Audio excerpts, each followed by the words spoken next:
cómo el hombre al que llamaban el incorruptible se convirtió en el monstruo más odiado de Francia, cómo quien juró proteger al pueblo se transformó en su verdugo.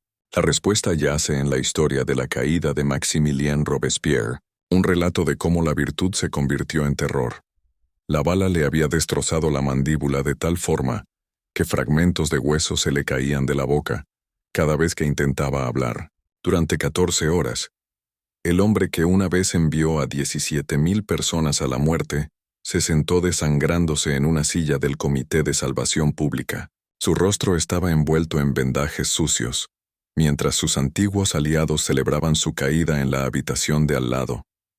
Cuando el verdugo finalmente arrancó las improvisadas vendas, Robespierre lanzó un grito tan agudo que silenció a la rugiente multitud de 200.000 personas reunidas para verlo morir. La misma guillotina que había reclamado las vidas de María Antonieta, el rey Luis y miles más durante el terror, ahora esperaba al arquitecto de aquel reinado de muerte.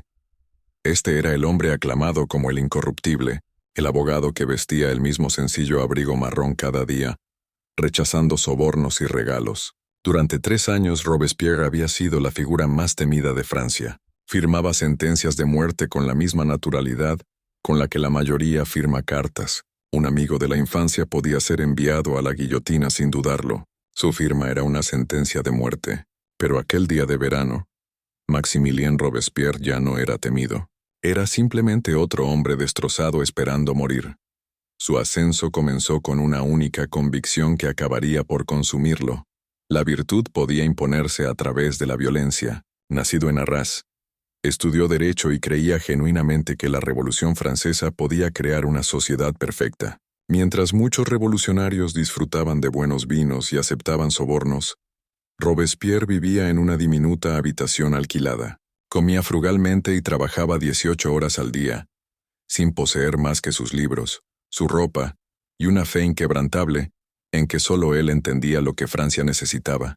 Toda su vida se redujo a una sola obsesión: rehacer Francia. Pronto llegó a una conclusión aterradora. Cualquiera que no estuviera de acuerdo con él era un enemigo del pueblo. Cualquiera que cuestionara sus métodos era un corrupto. Cualquiera que mostrara piedad era un traidor. Creó el Comité de Salvación Pública y, en 6 meses, se convirtió en la máquina de matar más eficiente que Europa había visto. Las estadísticas eran asombrosas. Solo en París el Tribunal Revolucionario condenó a muerte a más de 2.600 personas. En otras ciudades, los prisioneros eran cargados en barcazas y hundidos deliberadamente en el río, porque la guillotina no daba abasto. Robespierre llevaba registros meticulosos. Los cargos eran a menudo absurdos. Un panadero que cobraba demasiado por el pan, guillotina. Una mujer que se quejaba de la escasez de alimentos, guillotina. Un niño de 14 años que gritó, «¡Viva el rey!». En una pelea callejera, guillotina. Nadie estaba a salvo. Cada mañana, los guardias leían las listas de Robespierre a los prisioneros. Los condenados eran paseados en carretas de madera por calles abarrotadas, mientras la gente les arrojaba basura y piedras. Robespierre rara vez asistía a las ejecuciones, pero devoraba informes detallados. Anotaba los nombres de los muertos, sus últimas palabras y si mostraban suficiente remordimiento. Para principios de 1794, Robespierre se estaba desmoronando. Dormía apenas 3 horas. Un tic nervioso hacía que su ojo izquierdo parpadeara sin control. Murmuraba solo durante las reuniones, discutiendo con oponentes invisibles. Empezó a llevar una pistola cargada a todas partes, incluso a las reuniones del comité, dejándola sobre la mesa junto a sus papeles. Su letra, antes precisa, se volvió errática. En su diario privado escribía la misma frase una y otra vez: «La República de la Virtud triunfará».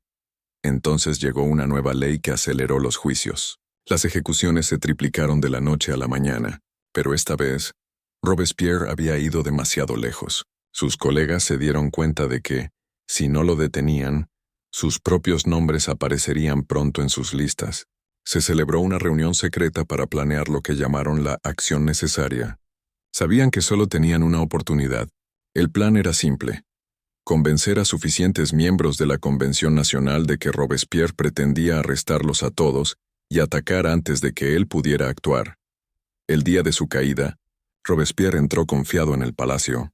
Creía que su retórica silenciaría cualquier oposición, como siempre. Pero esta vez fue diferente. En cuanto se levantó para hablar, estallaron los gritos desde todos los rincones. «¡Abajo el tirano!», gritó alguien. Su voz fue ahogada por un cántico atronador. «¡Muerte a Robespierre!». El hombre que había aterrorizado a Francia se quedó sin palabras mientras sus antiguos aliados se volvían contra él. Los guardias se movieron para arrestarlo. Parecía aturdido, incapaz de comprender lo que sucedía. «No podéis arrestar a la virtud», gritó mientras se lo llevaban. Fue arrastrado de una prisión a otra, pero ningún carcelero se atrevía a aceptarlo. Finalmente fue llevado al ayuntamiento, donde sus leales intentaron montar un rescate.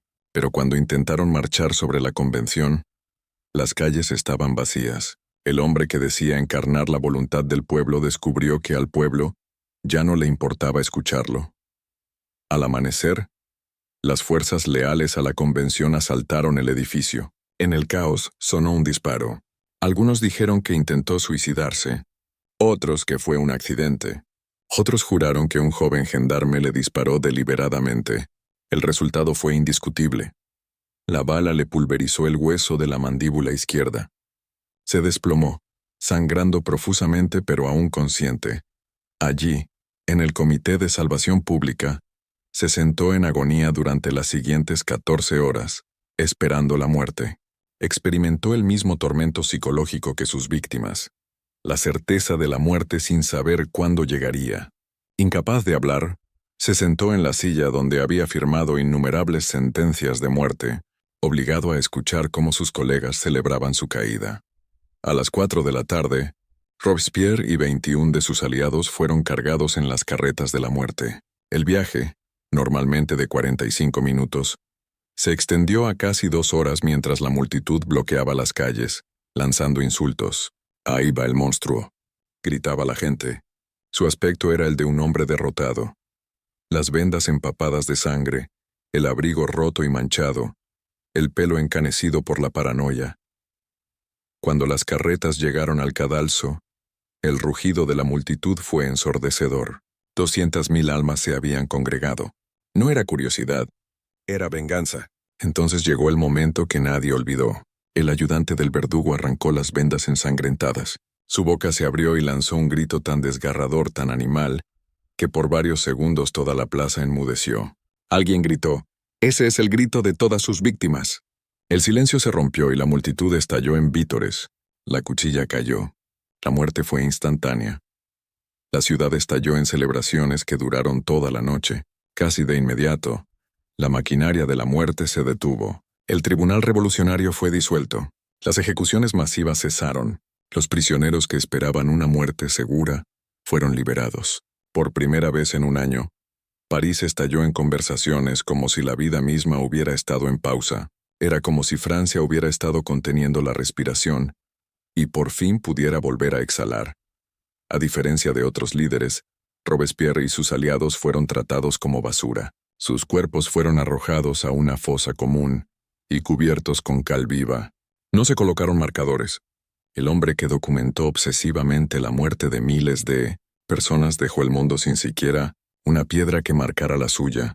Su historia es el ejemplo más claro de cómo la certeza absoluta en la propia rectitud puede justificar una crueldad impensable. Un hombre que comenzó con compasión por los pobres y odio a la corrupción, terminó matando indiscriminadamente, diciéndose a sí mismo que era por un bien mayor. El día después de su muerte, los mercados se reabrieron y las familias se reunieron sin miedo. Francia respiró de nuevo.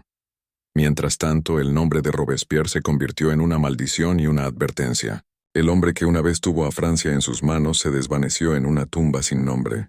Gobernó a través del miedo, convencido de su superioridad moral, y al final murió solo, sorprendido de que el mundo hubiera seguido adelante sin él. Su caída no fue el triunfo de la piedad sobre la crueldad, sino el resultado inevitable de un sistema que devoraba a todos los que lo tocaban. El hombre que se llamó a sí mismo guardián de la virtud se convirtió en el mismo monstruo que decía combatir.